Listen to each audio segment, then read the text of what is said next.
Today's topic is Zulfikar Ali Bhutto, a very prominent politician of the political history of Pakistan. Uh, let's see the salient features of his government. First one is the Constitution 1973. अगर आपको question आता है for example कि सबसे most prominent या most successful domestic policy क्या थी भुट्टो की, सो दैट वाज द कॉन्स्टिट्यूशन 1973. अच्छा, इसने इसमें कुछ नई चीज़ें इंट्रोड्यूस करवाई थी क्योंकि पाकिस्तान के पास जो कॉन्स्टिट्यूशंस थे, एक अयूब खान ने बनाया, एक मलिक ग़ुलाम मोहम्मद ने बनाया. सो उनमें कुछ चीज़ें क्लैरिटी से नहीं थी. सो 1973 कॉन्स्टिट्यूशन में जो सबसे इम्पॉर्टेंट बात ये थी कि democratic government was formed and he gave a federal form of government, जिसमें उसने कहा कि एक नेशनल असेंबली होगी, 4 प्रोविंशियल असेंबलीज होंगी. And as Pakistan had witness the worst experience of the separation of East Pakistan, क्योंकि जो प्रोविंसेस थे उनको शेयर नहीं मिलता था, इस वजह से इसने एक नया इंस्टीट्यूशन बनाया विच वाज अ सेनेट.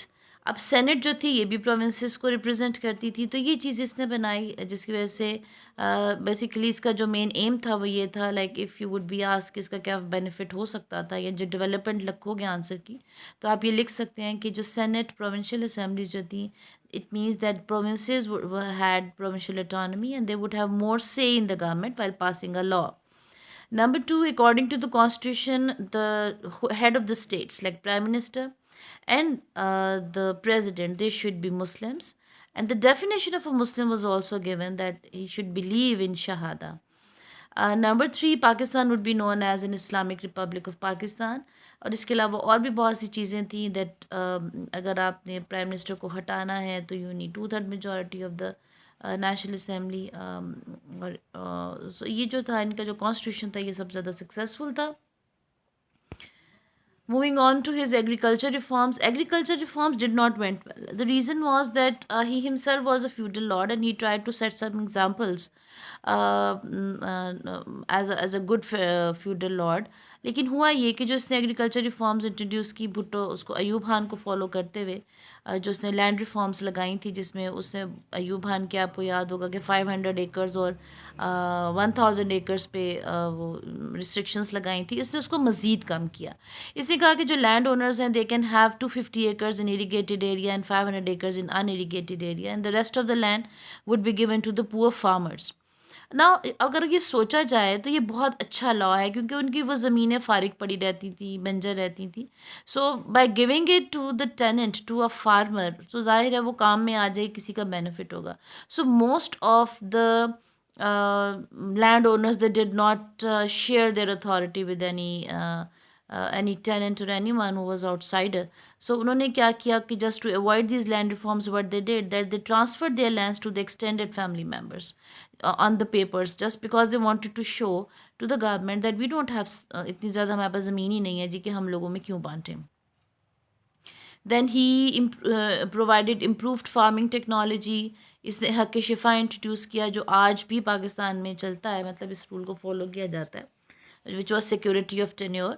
आपको कोई इस पर शॉर्ट क्वेश्चन आ सकता है कि सिक्योरिटी ऑफ टेन्योर यहाँ की शिफा क्या है, तो वो ये था that if a land owner wants to sell his land, जो उस पर ज़मीन पे जो काम कर रहा है, जो टेनेंट है, he would be asked first, he would have first right to buy the land. ठीक है. सो एग्रीकल्चर रिफॉर्म्स इतनी सक्सेसफुल नहीं थी because land lords did not cooperate with the government, right?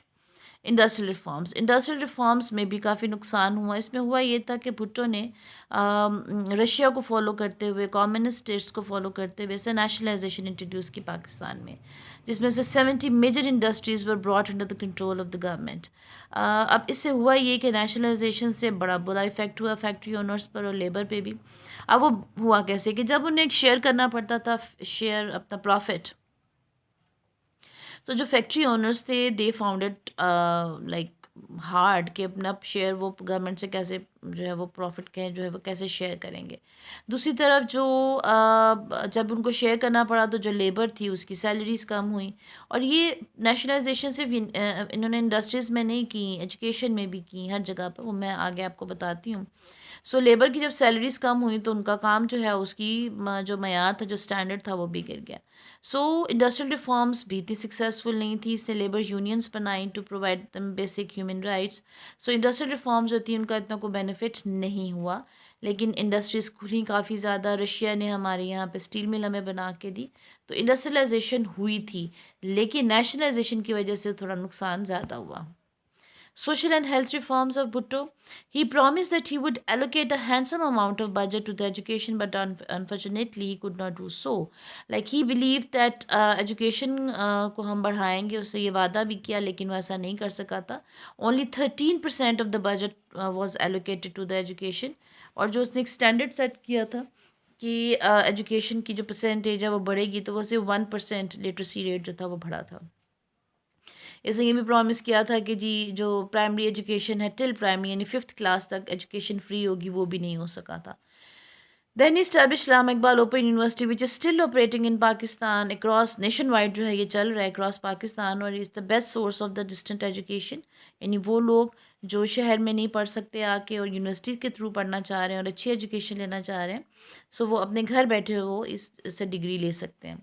He nationalized education institutions as well, जिसमें college और school थे। तो आप इसको आप ये एक अंडरस्टूड चीज़ है कि जब नेशनलाइजेशन एजुकेशन डिपार्टमेंट में भी हुई तो उसका भी जो स्टैंडर्ड था वो गिर गया, और रीज़न आपको पता है, प्रॉफिट कम हुआ। जो प्राइवेट ओनर्स थे स्कूल्स के, कॉलेजेस के, यूनिवर्सिटीज़ के, और टीचर्स की सैलरीज कम हुई, और उससे अफेक्ट हुआ स्टैंडर्ड ऑफ एजुकेशन। और इसके अलावा इसमें एक और चीज़ ये होती थी कि अगर हम फैक्ट्रीज़ की इंडस्ट्रियल में भी जाएँ या एजुकेशन में भी हैं, तो नेशनलाइजेशन में ये था कि जो ओनर के साथ जो शेयरिंग कर रहे थे ऑफिस ऑफिस को, या जो पॉलिसीज़ बना रहे थे, वो कोई गवर्नमेंट ऑफिसर्स होते थे। सो उनको इतनी नो हाउ नहीं थी इसकी, जिसकी वजह से जो इंस्टीट्यूशंस थे या इंडस्ट्रीज़ थी वो भी डिक्लाइन में जाना शुरू हो गई थी। Then he made rural health centres and basic health units. Rural word जो है ये गांव के लिए, तो जो रूरल हेल्थ सेंटर था वो विलेजेस के लिए था। फॉर एवरी जो है वो 60,000 people there was one rural health centres, जिसको आप डिस्पेंसरी कह सकते हैं, जहाँ पे डॉक्टर भी होगा, जहाँ नर्स होगी, जहाँ पे दवाइयाँ वगैरह होंगी। Basic health units in the cities, ये फॉर एवरी 20,000 पीपल, ठीक है। Then training schools and colleges for the nurses and the doctors they were made so that they would be trained properly.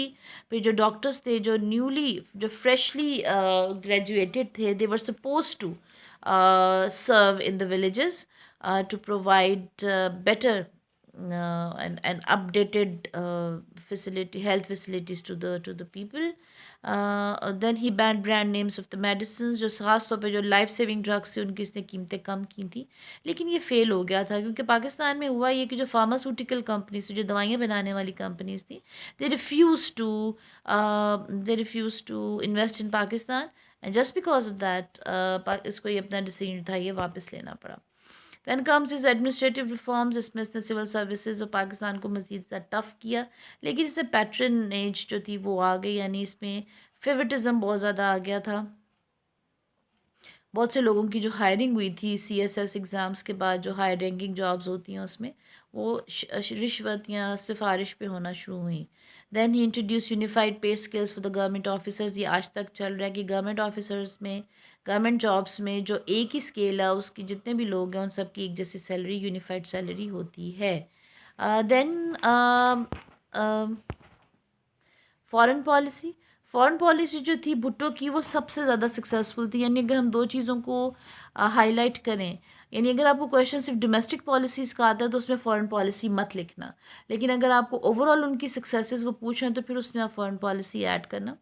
Foreign policy आप जानते हो कि सिमला agreement इसने सबसे पहले साइन किया, जिसमें जो है वो ऑलमोस्ट 93,000 जो प्रिजनर्स थे उनको ये पाकिस्तान वापस लेकर आए, by signing an agreement with Indira Gandhi on the condition that Kashmir issue would not be discussed internationally. So ये इन लोगों को लेकर आई, एक जो बहुत बड़ी डिप्लोमेटिक मास्टर स्ट्रोक था उसका, कितने लोग, इतने कैदियों को, प्रिजनर्स ऑफ वॉर को वापस लेके आना। Then he hosted Islamic summit at Lahore, जिसमें पूरी दुनिया से जितनी मुस्लिम कंट्रीज़ थी उन सब से मुस्लिम रूलर्स पाकिस्तान में आए, and they advised Bhutto to invite Sheikh Mujibur Rahman as well, जिसमें भुट्टो ने उनको यहाँ पे इनवाइट किया 74 में, और पाकिस्तान ने फिर बांग्लादेश को एक्सेप्ट भी किया as a separate state, so that was also another good thing. Then Pakistan left Commonwealth organization in 1972, ये इससे पहले पॉइंट आएगा, आप लिख लेना कि 72 में पाकिस्तान ने कॉमनवेल्थ को छोड़ा on the issue of Bangladesh. फिर Bhutto was the only ruler जिसने was one of those ruler जिसने यूएसएसआर, चाइना, अफ़गानिस्तान, बांग्लादेश से कॉर्डियल रिलेशन जो है वो डेवलप किए सिंस पार्टीशन से लेके अब तक जितने भी थे, ठीक है। और इसमें एक और चीज़ अगर हम ऐड करें तो he was the pioneer of like he was the one who actually begin atomic program, nuclear program in Pakistan. So ये भी एक बहुत बड़ा उसका कंट्रीब्यूशन है। सो इसके बाद इनके ऊपर एक मर्डर केस के एलिगेशंस लगे जिसमें he was accused for murder and he was later on इनको डेथ सेंटेंस मिली and he was hanged. So that's all from my side, ठीक है जी। सो आई होप कि आपको समझ आ गई होगी। सो इंशाल्लाह next time with new topic I would come.